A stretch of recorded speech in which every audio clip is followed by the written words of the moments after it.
شفای جمله بیماران بالاخص جانبازان، پیروزی مسلمین جهان بر جمله مستکبران، توفیق خدمت و سعادت برای خدمتگزاران راستان و آمرزش اموات حاضرین و غایبین و زائرین و مجاورین و خادمان در گذشتن نشینگان و حق محمد و آل الطاهرین. الفاتحة مع السلام.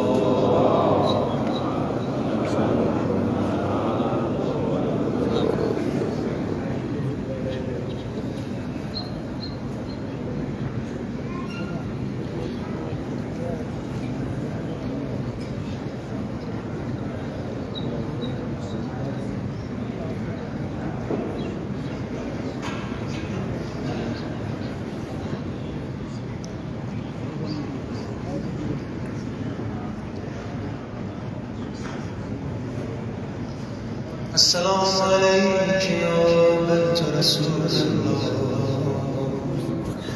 السلام عليك يا بنت فاطمة وخديجة. السلام عليك يا بنت أمير المؤمنين. السلام عليك يا بنت الحسن والحسين. السلام عليك يا بنت ولي الله. السلام عليك يا أخت ولي الله. السلام عليك يا عمة ولي الله. السلام عليك يا بنت موسى بن جعفر.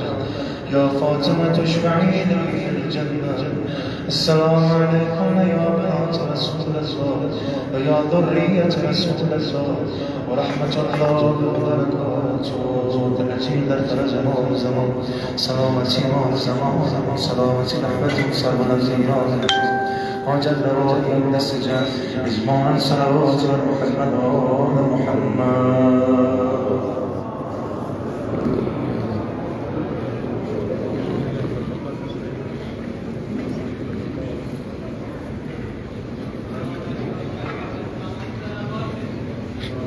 اللهم صل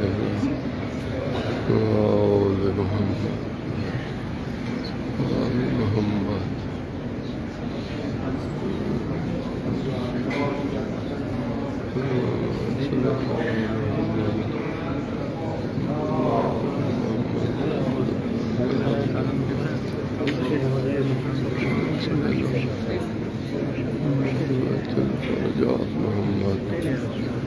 يا كريم يا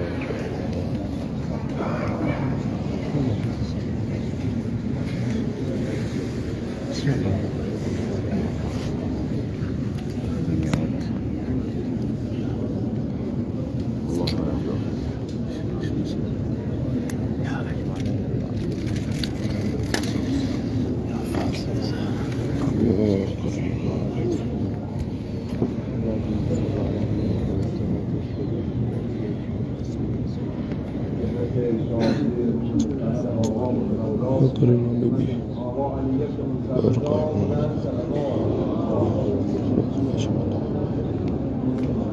زميقات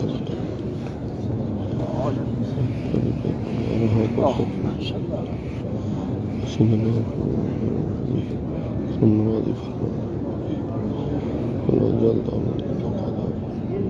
والشواذ سيدنا